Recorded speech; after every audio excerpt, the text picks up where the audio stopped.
Hey everybody, Dustin here from Backcountry Cuisine, and today we're talking about critter-proofing your food. It's important.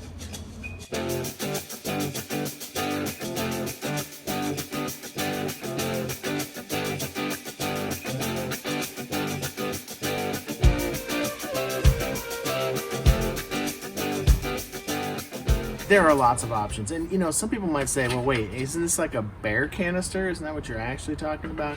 And it's true, these are designed to keep bears away from the food. The idea here is to try to make sure that bears stay away from your food, but by far more likely you're going to have a critter like a chipmunk or mouse or something like that who's going to get into your food and cause all kinds of damage. For example, I have had several instances where I have left food in the little side pouch of my backpack, chewed right through the pouch of my backpack. I've had them chew through the outer mesh. I've had one chew through my tent and then try to get at the food that's in my backpack. It's not ideal. So how do you do it? Number one is smell, right? Animals smell food, and that's what they are attracted to. That's what's gonna bring them. So number one thing are Ziploc bags. This is probably the easiest way for you to decrease the chances of having any issues, is put everything in Ziploc bags.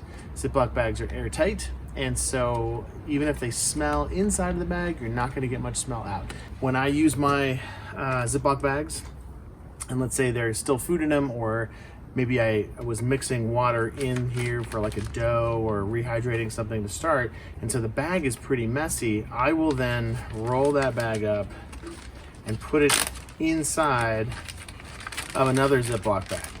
So the most common bear bag, critter bag, is the hanging bag. And that's where you take a stuff sack, you put all your food inside of the stuff sack, and then you throw a rope up and over the limb of a tree, and you tie that to the end of this, and you haul up that bag so it's way up in the air. In order to make that work, this thing needs to be like 12 to 15 feet up in the air, especially if you're in grizzly country where they are even bigger.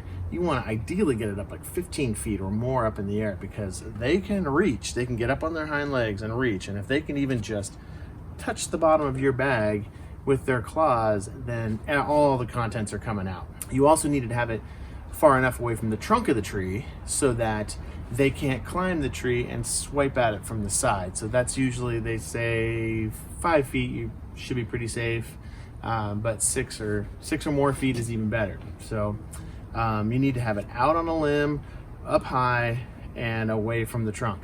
So I have used a bear bag for many years. I have only found those ideal circumstances probably 2 or 3 times. Yeah, it's really hard to find the perfect limb, the perfect tree. Most of the time I'm lucky if I can just get it up 10 feet off the ground. If it is, but most of the time it's gonna be close to a trunk, or like within 2 or 3 feet of the trunk. So you just do the best you can to get that. Now there's a couple things that make it easier.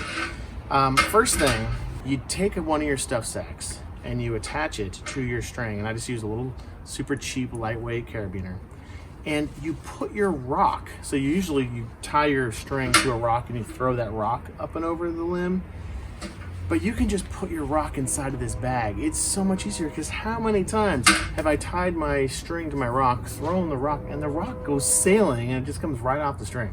So throw it in a little bag and toss it up over, and then makes it so much easier. You want like 50 feet of cord, that's ideal. You can probably get by with 30 feet, but think about 30 feet, it's hard to get it up 15. If you're gonna go up to 15 feet over a limb, 15 feet and 15 feet down, that's 30 feet. That's barely enough. So I like to have a 50-foot chunk of cord. I also recommend having at least P cord, this kind of 1/8 inch thick cord. If you use the really thin stuff, it tends to cut into the bark of the tree, and while that can also damage the tree, it also just makes it really hard to raise and lower the food. So then you raise up your food, tie it off to another tree to the side. So that's most common, cheapest, usually a setup like this. I mean, you probably have a little stuff sack. You might even have some P cord, so it could be free if you have the materials. Number 2 Also very common for people who are traveling in grizzly country is the bear canister. The rigid, hard plastic bear canister. Lots of different designs out there. I happen to like the lighter one. It's the most. This is, they make a really nice system.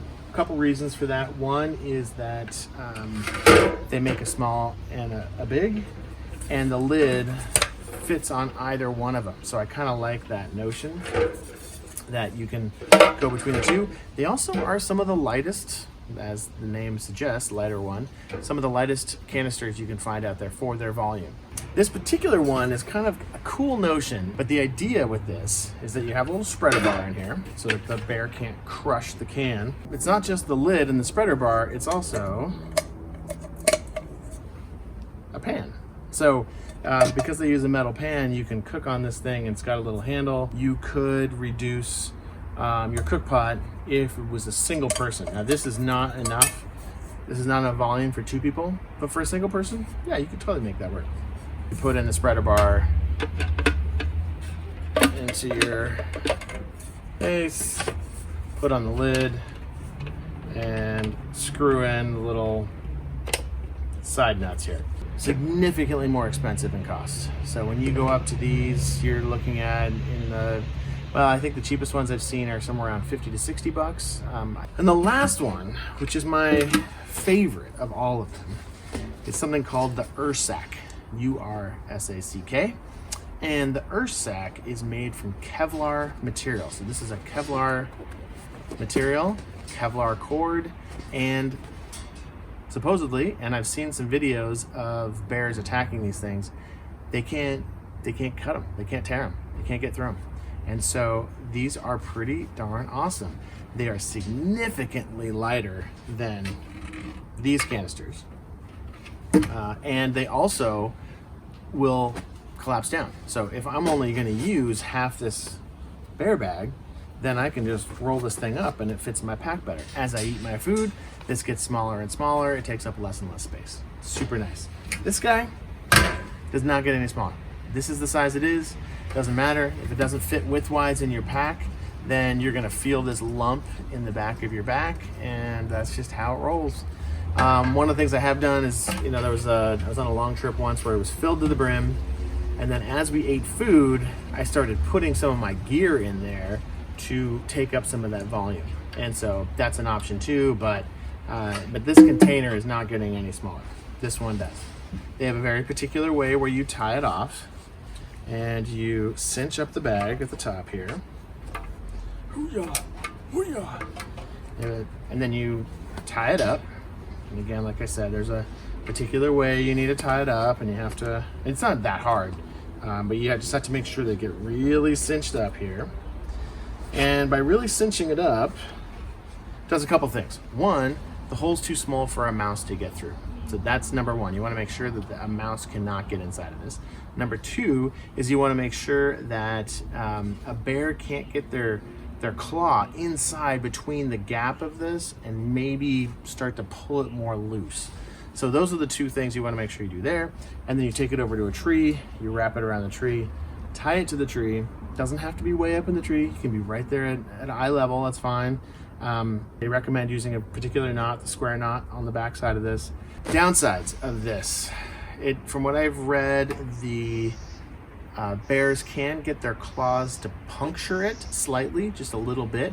So they can actually puncture it and then puncture the food inside, but they can't get to the food. So they can smell it, it might drive them nuts, but they can't get to the food inside. And because of that reason, a lot of the national parks won't allow you to use these. So you are stuck if you're going to Yosemite in particular. They definitely only want you to use this. Rainier, the Olympics, things like that. Yellowstone, they want these kind of canisters only. They will not. I will tell you that for general backpacking, these are awesome. They are so easy. There's no looking for a perfect tree. You just walk 100 yards from your camp, you tie it to any tree that's more than 6 inches in diameter, something about that big around, and you're done. I like it in some ways better because with these, you can't attach these to anything. You put these somewhere where they won't get knocked around, because if a bear thinks there's food in here, they might be batting this thing around, jumping up and down on it. If it's anywhere near a cliff, well, it doesn't matter if they don't get to the food. If it goes over a cliff, you have to go down and get the thing, right? And so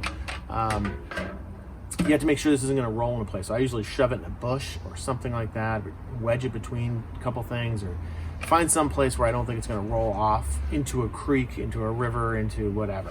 So be a little careful about these.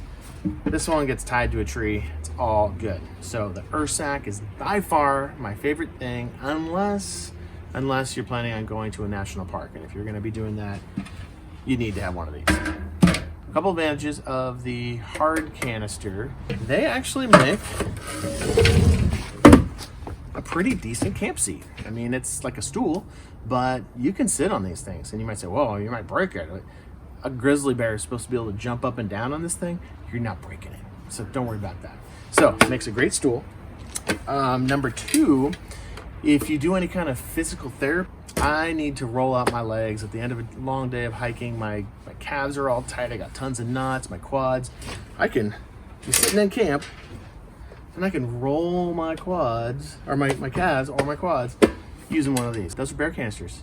Those are critter control carriers. So decide which one works for you. By far the cheapest and lightest. By far the easiest. The only one that is accepted everywhere. All right, let me know if you have any questions, and eat well. Cheers.